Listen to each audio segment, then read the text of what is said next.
Saray Pedraza. Yo soy Katherine Roballo. Hoy contamos con la presencia de Jennifer. Muchas gracias por aceptar nuestra invitación. Hola, un saludo para ustedes, muchas gracias por la invitación. Jennifer Pedraza es una economista y política colombiana. Fue elegida representante a la Cámara por Bogotá para el periodo 2022-2026. Y en las elecciones legislativas del 8 de marzo fue elegida senadora de la República. Además también es egresada de nuestra Universidad Nacional. Bienvenida Jen, si quieres darnos por favor una abrebocas. ¿Cómo está presente la educación en tu historia? ¿Cómo te motiva? Bueno, en Colombia la educación está definida como un derecho fundamental gracias a una sentencia de la Corte Constitucional. Exclusivamente se entiende como un derecho hasta noveno en la Constitución, así que ha sido un gran avance que la Corte Constitucional la reconozca como tal en todos sus niveles. ¿Qué implica que la educación sea un derecho? Usualmente a uno le dicen, no, hay que estudiar para conseguir un mejor trabajo, y sí, obviamente sí, pero ese es uno de los motivos más obvios por los cuales la educación es importante, pero hay unos motivos y unas explicaciones más profundas. Por ejemplo, la necesidad de tener profesionales que investiguen los problemas de Colombia y los resuelvan desde nuestra propia perspectiva. Lo vivimos con la pandemia, cómo hubiese sido no tener profesionales de la salud, cómo sería no tener ingenieros e ingenieras civiles que puedan reconstruir un puente después de una inundación, o quizás geólogos, geólogas que puedan prevenir el riesgo, incluso artistas e historiadores e historiadoras colombianas que narren la historia desde la óptica de Colombia y que reivindiquen nuestra cultura nacional. Entonces la educación tiene un segundo propósito que es el propósito de país, un propósito de nación. Y en la nacional lo sabemos porque nuestro eslogan es patrimonio de todas y todos los colombianos. Aún así, si mañana amaneciéramos y no existiera Colombia, sino que estuviéramos en un planeta integrado, la educación seguiría siendo muy importante porque la educación implica la posibilidad de desarrollarnos como seres humanos en términos de las vocaciones que tenemos.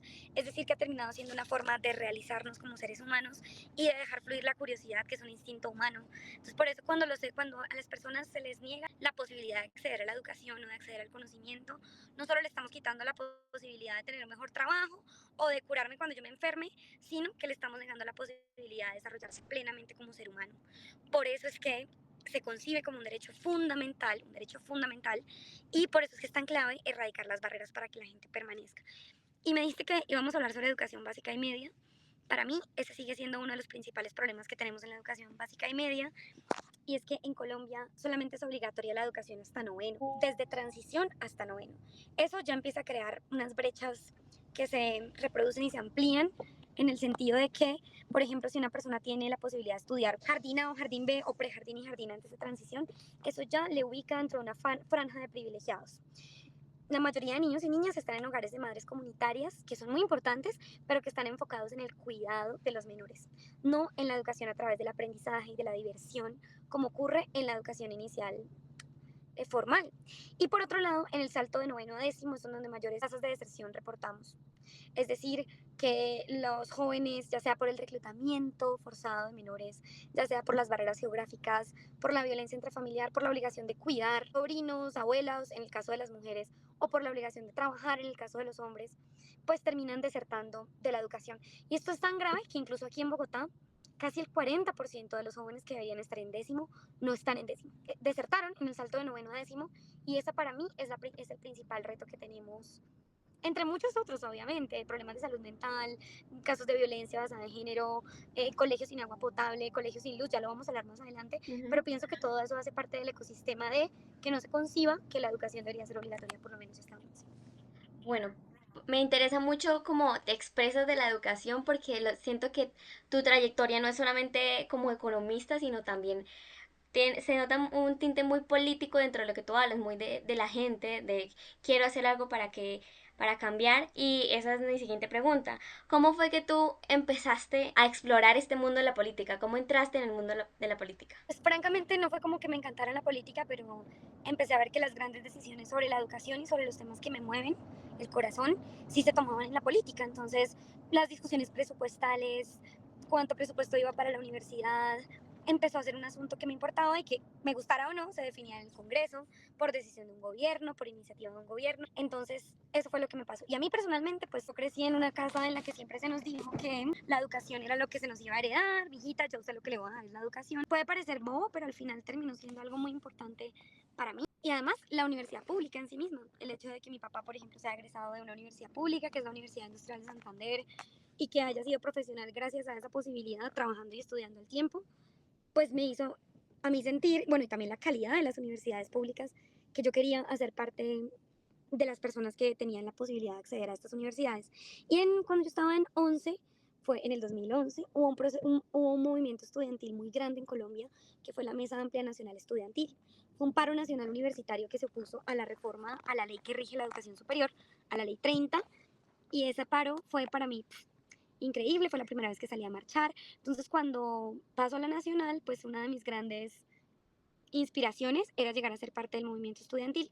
Y así es como termino metida en la política, más allá de lo electoral, es que el movimiento social también es un actor político. Y ya posteriormente, pues como que me quito la venda de los ojos en el sentido de la participación electoral y decido que si el movimiento social, o más bien me pongo del lado de quienes pensamos que si no es el movimiento social el que está presente en lo electoral, pues van a ser otros intereses los que allí se expresan.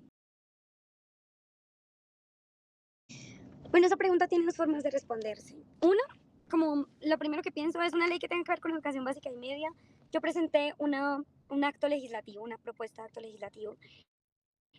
Esto es una modificación de la Constitución. Una cosa es un proyecto de ley, que puede ser una ley ordinaria, una ley estatutaria, pero otra cosa es un acto legislativo y los actos legislativos implican modificaciones constitucionales.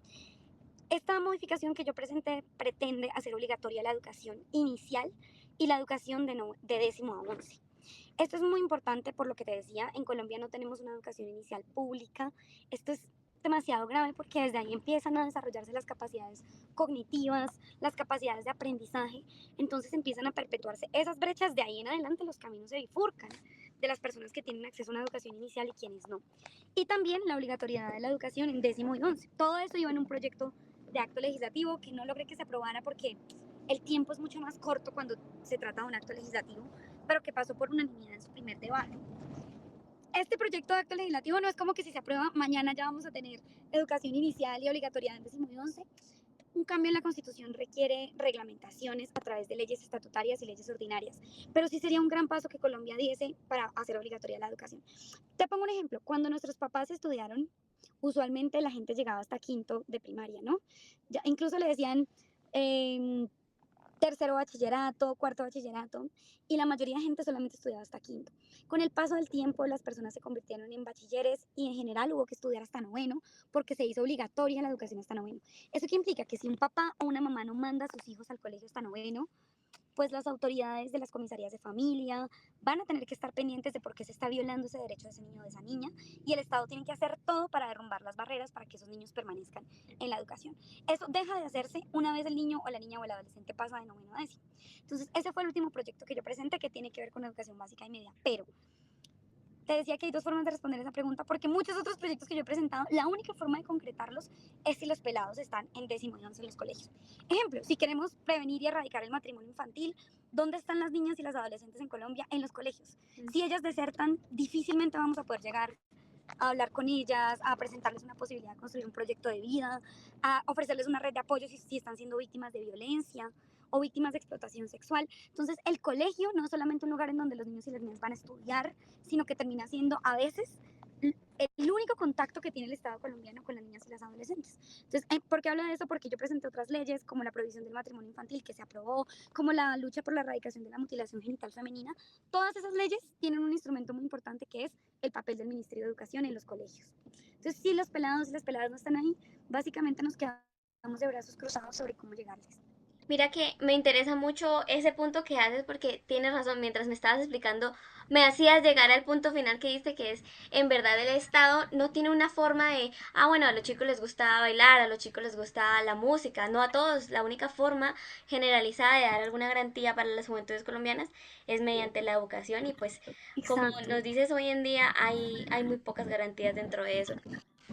Pero bueno, con el... Antes había, por ejemplo, casas de la cultura gratuitas, pero la oferta Sí. cultural también se ha venido reduciendo. Mm, sí, hay varios motivos. Yo creo que hay varios estudios que ha hecho, por ejemplo, la Secretaría de Educación de Bogotá. Te lo recomiendo si quieres verlo porque además, pues Bogotá es una ciudad donde uno esperaría que la deserción fuera cero, pero no lo es. Sí, o sea, se supone que tenemos carreteras, se supone que tenemos no tenemos una presencia tan fuerte del conflicto armado, en teoría. Pues mira, en primer lugar tenemos una dificultad asociada con la plata. Es decir, si los adolescentes están en búsqueda de trabajo, si tienen que contribuir económicamente en sus hogares, buscar alternativas en donde no pierdan el tiempo, comillas, termina siendo lo definitivo. Entonces, primero, las necesidades socioeconómicas. Dos, la ruptura entre esa visión de estudio, luego consigo un mejor empleo. Esto ha sido muy importante porque solamente con un título de educación básica y media hoy es insuficiente y esas realidades hacen que los jóvenes y los adolescentes vean cada vez más lejana la posibilidad de tener un ingreso digno estudiando y al contrario vean otras alternativas más rentables, ya sea hacer parte de alguna estructura armada. En el caso de las mujeres jóvenes, hay una preocupación que yo tengo alrededor de las redes de explotación sexual, de la trata de mujeres, niñas, pues, de la trata de niñas y adolescentes, ante ofertas laborales despampanantes en redes sociales. Y otra motivación tiene que ver con la sobrecarga de tareas del cuidado. Es decir, que la familia sea una familia numerosa y las adolescentes ahora ya no tengan que estudiar, sino cuidar de los hermanos menores, primos, sobrinos, de los abuelos. Entonces esa realidad hace que las presiones familiares terminen haciendo que deserte. También hay otras necesidades, es decir, entornos violentos dentro de los colegios, entonces esos puntos también se necesitan. Más allá de la decisión individual de desertar, es más fácil que tú desertes si no tienes transporte, si no tienes agua potable en tu colegio, eh, y también si las metodologías pedagógicas tampoco son atractivas. Sí, solamente hay un profesor en tu escuela. Ujú. Un profesor multicurso, Ujú, entonces tienes exacto. que tener en un solo salón personas de varios cursos, no recibes una atención, una educación de calidad, ni tampoco una orientación psicosocial. Por ejemplo, en Colombia no tenemos una obligatoriedad de un psicoorientador o psicólogo o psicóloga por cada tantos estudiantes, entonces tenemos colegios públicos con muy poca orientación vocacional y psicosocial.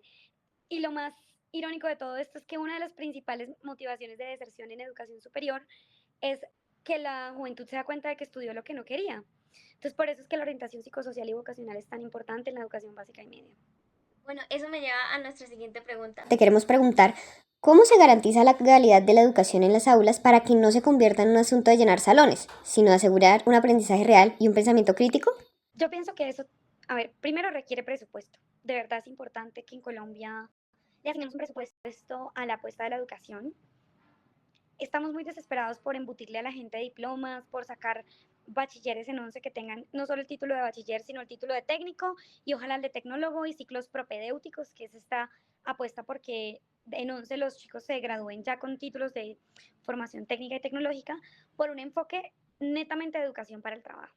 Entonces, pues nos sobran los candidatos presidenciales que dicen, no, es que lo que pasa es que tenemos que formar a la gente para los call centers, para las demandas del mercado laboral, y la educación no puede ceñirse exclusivamente a la demanda del mercado laboral, porque precisamente la educación es una forma de transformar esa realidad productiva del país. Es decir, teniendo científicos, científicas, ingenieros, ingenieras, podemos cambiar el aparato productivo de Colombia y no rebajarle las expectativas a nuestro sistema educativo para renunciar a los filósofos, a los artistas, a las historiadoras, ¿sí? Que por qué en el mercado laboral no son demandadas, porque pues son profesiones que para nosotros como proyecto de país son clave. Entonces necesitamos presupuesto. ¿Por qué pienso en el presupuesto? Porque no es posible formar en un pensamiento crítico si los profesores y la calidad que reciben los maestros, la calidad de la educación superior que reciben los maestros es crítica. Mira que en las pruebas de CAES, quienes tienen los peores resultados en comprensión de lectura son los egresados de licenciaturas. Entonces, imagínate, o sea, quienes se forman para ser profesores, Julián de Subiría tiene unos artículos muy interesantes sobre la baja calidad en los programas de licenciatura. Entonces, para mí eso debería ser una apuesta súper estratégica. Y en términos de formación crítica, necesitamos retomar las clases de historia, necesitamos tener una formación, pues hay una apuesta de jornada única porque eso también es una brecha. En la educación básica y media tenemos muchas brechas. La brecha entre la educación rural y la educación urbana, la brecha entre la educación pública y la educación privada, y dentro de esa brecha de educación pública y privada encontramos la cantidad de horas que estudian los jóvenes y los adolescentes en un colegio público en la jornada de la mañana versus la cantidad de horas que estudian quienes tienen jornadas completas. estas jornadas ampliadas que permiten tener cursos de arte, tener cursos de oratoria, tener cursos de deporte y explorar otras áreas del conocimiento humano. Entonces, para mí hay que implementar la jornada única, pero la jornada única no es embutir en los mismos salones ahora un montón de pelados con pésima alimentación, sino que requiere presupuesto. Así nos demoremos un poquito, si nos demoramos 15 años, pues bueno, nos demoramos 15 años, pero implementamos la jornada única. ¿De dónde sale la plata de la educación básica y media? Sale del Sistema General de Participaciones. ¿Eso qué es? Eso es que el gobierno colombiano nacional recoge la mayoría de los impuestos que más recaudan. Por ejemplo, el IVA, el impuesto de renta, son impuestos que no se recaudan territorialmente, sino que se recaudan a nivel nacional. Entonces, digamos que desde Bogotá se hace la VACI primero y después se distribuye esa plática a las regiones. Eso es el Sistema General de Participaciones. ¿Qué tanto participa Santander, Amazonas, Norte de Santander, Arauca en ese presupuesto nacional? Entonces, tiene que haber una reforma al Sistema General de Participaciones que reconozca que se necesita plata para cerrar esas brechas. ¿Qué se paga del Sistema General de Participaciones? Se pagan acueductos, saneamiento básico y colegios públicos. ¿Por qué te hablo de esto? Porque en el gobierno de Petro se aprobó una reforma al Sistema General de Participaciones, una reforma constitucional que promete que le va a dar más recursos a las regiones, o sea que va a descentralizar más la plata de Colombia. Suena súper bien. Pero cuando miramos la reglamentación de ese sistema general de participaciones, lo que encontramos es que le están colgando muchas otras arandelas al sistema general de participaciones, sin reconocer que hoy ya hay necesidades, solo con esos tres requerimientos que hoy existen, que son educación, salud y saneamiento básico, solamente con esos tres objetivos ya hay muchas necesidades que las regiones no tienen resueltas. Si además se le cuelga a ese sistema general de participaciones muchas otras cosas, carreteras, seguridad, hasta salarios de los concejales, intentaron colgarle al sistema general de participaciones, pues no vamos a conseguir que haya más recursos para la educación pública, sino que esa plática se la van a repartir ahora entre muchos otros sectores. Pues vamos a tener una desfinanciación en la práctica de la educación, la salud y el saneamiento básico. Ahora, Mira, yo creo que el movimiento estudiantil es muy importante. O sea, hoy los maestros y las maestras ya están agremiadas en varios sindicatos, entre ellos FECODE. Es el más grande sindicato que existe en Colombia con la Unión Sindical Obrera, que es el sindicato de Ecopetrol. Pero qué problema hemos tenido es que FECODE decidió afiliarse completamente al pacto histórico de su junta directiva. Entonces eso ha terminado, yo pienso que minando mucho la confianza claro. directamente en el sindicato. Hay que recuperarlo a favor de los derechos de los maestros y también pienso que hay que mostrarle a la gente que no solo están preocupados por los maestros, sino también por el sistema educativo en general. Y también se necesita un movimiento estudiantil importante.